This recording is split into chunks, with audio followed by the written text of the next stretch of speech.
Alors pour moi, l'apprentissage c'était une évidence parce qu'on apprend beaucoup plus en apprentissage qu'en contrat traditionnel où on fait juste l'apprentissage à l'école en continu. J'ai eu beaucoup de chance, j'ai trouvé mon entreprise très très facilement et qui était juste à côté de chez moi, une très bonne entreprise. Parce qu'au final, je suis pas très scolaire et j'aime bien aussi apprendre sur le terrain et tout ça, parce que moi, être assis sur une chaise et toute la journée, ça rentre pas comme ça non plus. Donc c'est pour ça que je fais toujours de l'apprentissage. C'est plus concret et plus intéressant. L'apprentissage, ça s'est fait en 2 ans. Et du coup, je trouvais ça beaucoup plus intéressant parce qu'on pouvait prendre plus le temps d'approfondir les connaissances. On a pu avoir plus de pratique, que ça soit en cours ou surtout en entreprise, parce qu'en entreprise, on faisait quasiment que de la pratique. Et ça, c'était top. Il faut avoir envie de travailler, il faut avoir envie d'apprendre et puis être à l'écoute à l'école, mais aussi en entreprise pour avoir le meilleur apprentissage possible. Il faut être très motivé, faut être endurant aussi parce que c'est pas toujours facile. Et moi je peux parler en tant que femme, c'est pas toujours évident d'être une femme sur un chantier. Pour beaucoup de raisons, notamment parce que c'est un milieu qui est très masculin. Mais j'ai eu la chance d'être encadrée avec des patrons qui étaient très à l'écoute. Et je me suis toujours sentie à mon aise, donc ça s'est très très bien passé. Je pense qu'il faut avoir beaucoup de qualités humaines aussi, parce qu'on rencontre des clients, on est amené à devoir toujours se remettre en question.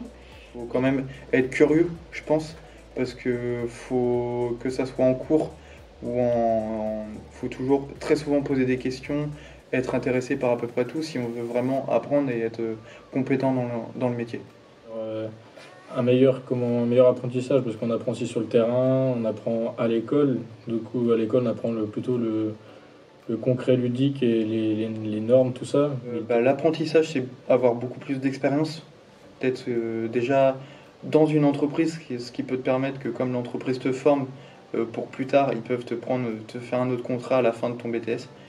Il y a aussi bien sûr le salaire qui est quand même pas négligeable en tant qu'étudiant. Ça nous permet de quand même avoir en début de mois un peu d'argent, c'est quand même pas mal. Et pour le BTS, c'est à peu près tout. En fait, toute la palette de tout ce qu'on voit, parce que ça passe de toute la création à aussi de l'aménagement, de la conception, un petit peu les bases de la conception des logiciels et tout ça. Et donc je trouvais ça intéressant d'avoir cette patte-là.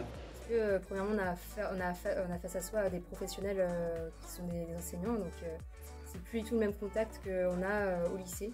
On a donc un contact qui se fait beaucoup plus facilement et on est traité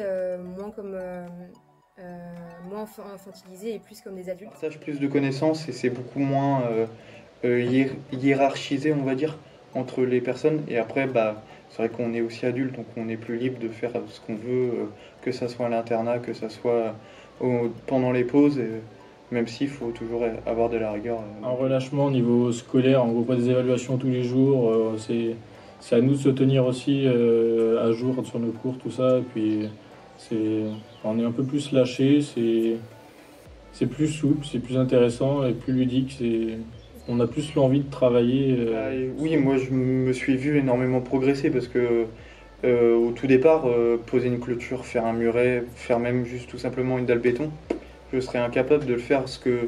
Si on revient 2 ans en arrière, je serais incapable de faire ce que je fais aujourd'hui. Premièrement, beaucoup de rigolades. J'ai passé de très bons moments avec mes patrons et mes collègues, donc c'était une très bonne expérience. Et j'ai été confrontée à beaucoup de différentes problématiques, comme je disais, en tant que femme. Sur le terrain, c'est pas toujours facile. Mais j'étais très bien encadrée, donc en fait, ça s'est super bien passé. C'est ça aussi l'apprentissage, ça permet aussi d'avoir aussi un peu d'autonomie sur les chantiers et puis évoluer aussi tout seul un peu sur le long terme. Savoir être à l'écoute des conseils qu'on donne parce qu'il faut beaucoup se remettre en question. Et il faut être motivé, avant tout motivé. Quand on est motivé, il n'y a rien qui arrête les personnes qui souhaitent faire le BTS aménagement paysager. On va avoir envie de travailler, puis c'est pareil, on va avoir envie d'apprendre tout ça, et puis sinon après ça déroule une fois que c'est fait. Je dirais déjà fonce, parce que c'est génial, il est à fond, essaye d'être curieux et sois bien rigoureux, je dirais.